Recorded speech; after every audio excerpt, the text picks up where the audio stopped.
حضرات سماعت فرمائیں حضرت مولانا ذوالفقار احمد صاحب قاسمی کا یہ بیان، جس کا عنوان ہے کہ سچے پیروں کی کیا نشانی ہے اور اس دور میں کیسے ڈھونگی اپنے آپ کو اللہ کے ولی ہونے کا دعویٰ کر رہے ہیں۔ سماعت فرمائیں، اگر پسند آئے تو لائک، کمنٹ اور شیئر ضرور کریں۔ الحمد لله نحمده ونستعينه ونستغفره ونؤمن به ونتوكل عليه ونعوذ بالله من شرور أنفسنا ومن سيئات أعمالنا من يهده الله فلا مضل له ومن يضلله فلا هادي له ونشهد أن لا إله إلا الله وحده لا شريك له ونشهد أن سيدنا وسندنا ونبينا وحبيبنا وطبيبنا ومولانا محمدا عبده ورسوله أرسله الله تعالى بالحق بشيرا ونذيرا وداعيا إلى الله بإذنه وسراجا منيرا وصلى الله تعالى عليه وعلى آله وصحبه وسلم تسليما كثيرا كثيرا أما بعد فقد قال الله تبارك وتعالى في كلام المجيد والفرقان الحميد فأعوذ بالله السميع العليم بسم الله الرحمن الرحيم ألا إن أولياء الله لا خوف عليهم ولا هم يحزنون وقال النبي صلى الله تعالى عليه وسلم من عاد لي وليا فقد عدمته بالحرب أو كما قال صلى الله تعالى عليه وسلم صل على محمد صل على محمد صل على رسولنا صل على محمد صل على حبیبنا صل على محمد مدحت میں جن کے مست ہے پروردگار کا کلام، جن کے طفیل کائنات ان پر درود اور سلام صلی علی محمد صلی علی محمد صلی علی رسولنا صلی علی محمد درود پاک پڑھیں اللہم صلی علی محمد وعلی آل محمد كما صليت على إبراهيم وعلى آل إبراهيم إنك حميد مجيد اللهم بارك على محمد وعلى آل محمد كما باركت على إبراهيم وعلى آل إبراهيم إنك حميد مجيد۔ محترم بزرگ اور دوستوں اور معزز نوجوان ساتھیوں، نزدیک اور دور سے آئے ہوئے مصلیان جمعہ، اللہ رب کائنات کا بے حد احسان و کرم ہے کہ اس نے ہمیں آج جمعے کے لیے اپنے گھر میں جمع فرمایا۔ جمعے کی نماز جو ایک اہم فریضہ ہے، اللہ نے اس کی ادائیگی کی ہمیں توفیق نصیب فرمائی، ہمیں یہاں تک بلایا، یہ اس کا کرم ہے، اس کی مہربانی ہے۔ بھائیوں، بزرگوں اور دوستوں، اللہ کے لاتعداد احسانات ہیں جن کو شمار کرنا یا ان احسانات کا بدلہ چکانا یہ ہم میں سے کسی کے بس میں نہیں ہے، لیکن جہاں تک ممکن ہو سکے اللہ تبارک و تعالیٰ کے احسانات کا احساس کریں کہ اللہ تبارک و تعالیٰ نے ہمیں سر کے بال سے لے کر پیر کے ناخن تک تمام کے تمام تر اعضاء اللہ کے مرہون منت ہیں، اللہ کے احسان ہیں۔ اس کے ساتھ ساتھ یہ زندگی، یہ سانسیں، یہ بھی اللہ کی نعمتوں میں سے نعمت ہیں۔ پھر اس کے بعد اللہ نے بڑا احسان کیا کہ مسلمان بنایا، حضور علیہ الصلوۃ والسلام کی امت میں پیدا فرمایا۔ اس کے ساتھ ساتھ ایک اور احسان فرمایا کہ اللہ نے ہمیں دین کی سمجھ نصیب فرمائی، کچھ اللہ اس کے رسول کی باتیں سننے اور سنانے اور اس کو سمجھنے کی توفیق عطا فرمائی۔ اور اس کے ساتھ ساتھ ایک اہم فریضہ جو رب نے فرض فرمایا ہے، اس کی ادائیگی کے لیے ہمیں اپنے گھر بلایا۔ کتنے ایسے مسلمان بد نصیب ہیں جو آج اپنے گھروں میں بیٹھے ہوئے ہیں، جنہیں فرصت نہیں ہے، جو مسجد آ نہیں پاتے ہیں۔ میرے بھائیوں، بزرگوں، دوستوں، گزشتہ ہفتہ تقریباً 2 ہفتہ مسلسل میں نے ہندوستان کے آزادی کے سلسلے میں مسلمانوں کے کارنامے بیان کیے، خصوصاً ہمارے اکابرین کے کارنامے جسے آج بھلا دیا گیا، جنہیں کوئی یاد کرنے والا نہیں یا جنہیں کوئی جاننے والا نہیں۔ مورخین نے بھی آنکھیں بند کر دی ہیں۔ آج کا مورخ جب تاریخ رقم کرتا ہے تو وہ آنکھ بند کر لیتا ہے، اور اسی طرح آج کا پڑھنے والے کے نظروں کے سامنے وہ تاریخ نہیں آتی ہے، نہیں پہنچ پاتی ہے، غائب ہیں۔ اسی لیے ہماری یہ آنے والی نسل جو ہے اس سے بے خبر ہے۔ میں نے اپنی ذمہ داری سمجھتے ہوئے مسلسل 2 ہفتے ہندوستان کے آزادی کے وہ مخفی کارنامے جنہیں ہمارے اکابرین نے انجام دیے تھے لیکن آج کوئی پہچانتا جانتا نہیں ہے، اسے میں نے بتایا، اور اللہ کا شکر ہے کہ بہت سارے لوگوں نے سنا اور سمجھا اور جانا بھی۔ اور ہماری یہ نسل، اللہ کرے کہ آئندہ جب کبھی ایسا موقع آئے، ہندوستان کے ترنگا لہرانے کا موقع آئے، تو ہماری یہ نسل ہمارے بڑوں کی قربانی کو بھی اس موقع پر یاد کرے۔ یہ اصل مقصد تھا۔ چلتے چلاتے اسی کے آخر میں نے علماء دیوبند کے کارنامے بھی بیان فرما دیے تھے کہ دیوبندی کس کو کہا جاتا ہے، علماء دیوبند کون تھے اور ان کے کارنامے کیا تھے، اور دارالعلوم دیوبند کیا چیز ہے۔ اللہ کا شکر ہے کہ ہم نے بیان کیے تھے۔ اسی سلسلے سے کل شام ایک صاحب میرے پاس آئے ہوئے تھے اور ابھی بھی وہ مسجد میں حاضر ہیں۔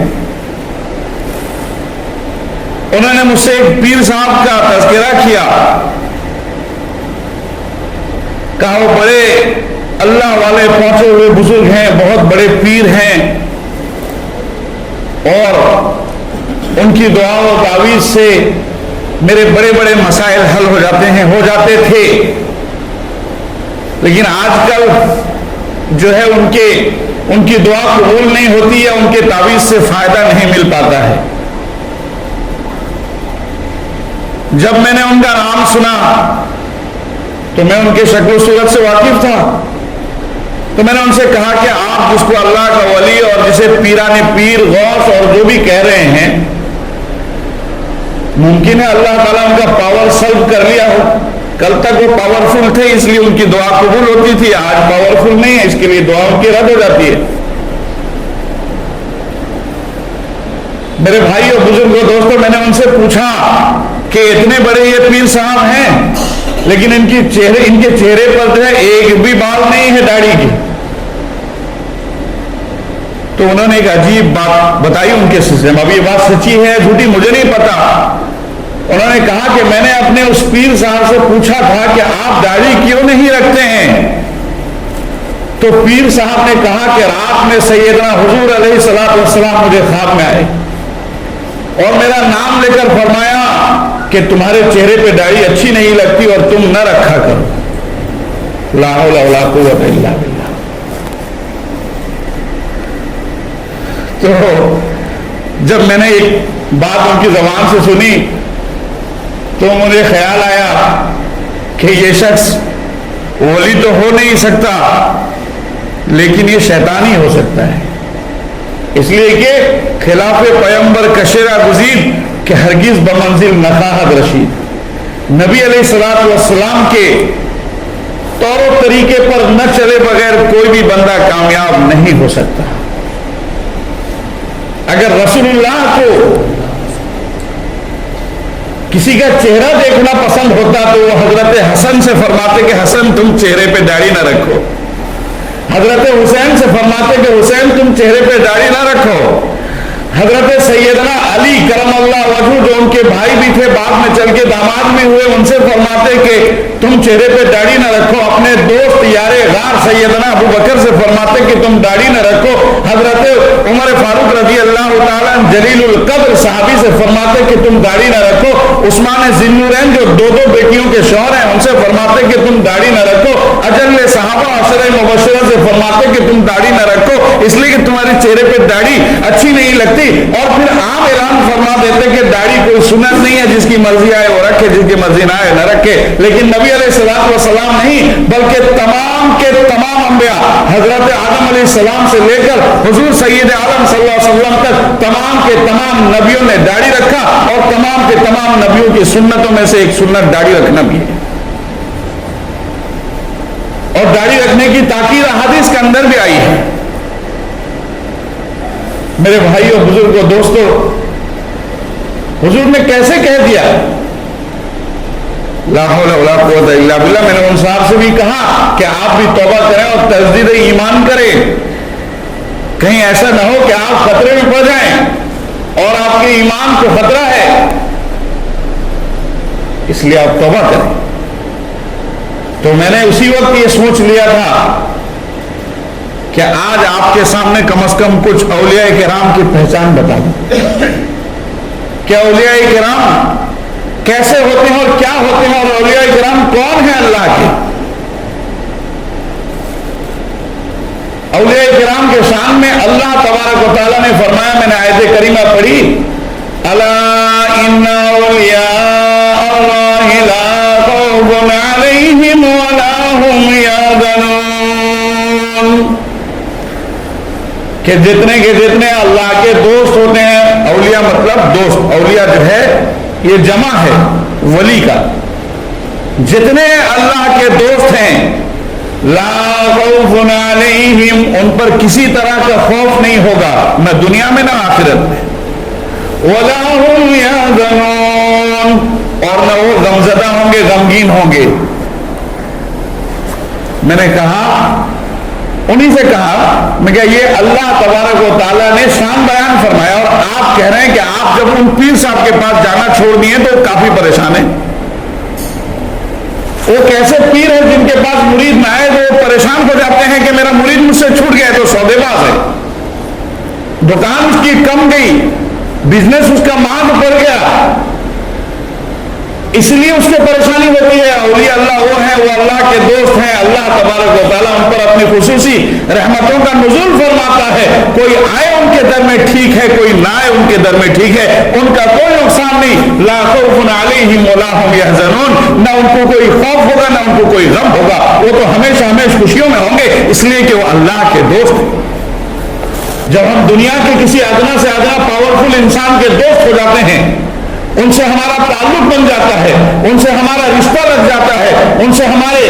مراسم شروع ہو جاتے ہیں، تو ہم دنیا کے سامنے اکڑنے لگتے ہیں، اس لیے کہ ہمیں کوئی ٹینشن نہیں ہے، ہمیں کوئی پریشانی نہیں ہے، ہمیں کوئی فکر نہیں ہے، اس لیے کہ تھانے دار ہمارا دوست ہے، اس لیے کہ سرپنچ ہمارا دوست ہے، اس لیے کہ ایم ایل اے ہمارا دوست ہے، ایم پی ہمارا دوست ہے، پرائم منسٹر ہمارا دوست ہے، صدر مملکت ہمارا دوست ہے۔ جب یہ دنیا دار کی ہلکی سی دوستی سے ہمیں خوشیاں نصیب ہوتی ہیں، ٹینشن ہمارے فری ہوتے ہیں، ہم آؤٹ آف ٹینشن ہو جاتے ہیں، تو وہ اللہ جس کو اپنا دوست بنا لے تو وہ کتنا نہ کتنا آؤٹ آف ٹینشن ہوگا، اسے کوئی فکر نہیں ہو سکتی ہے۔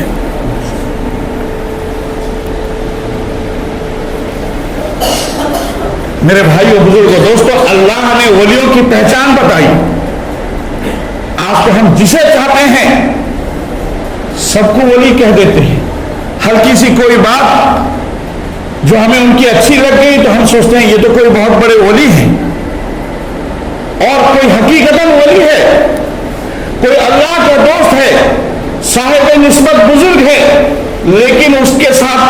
اس کی ذات سے کوئی کرامت ظہور نہیں ہو پاتا ہے،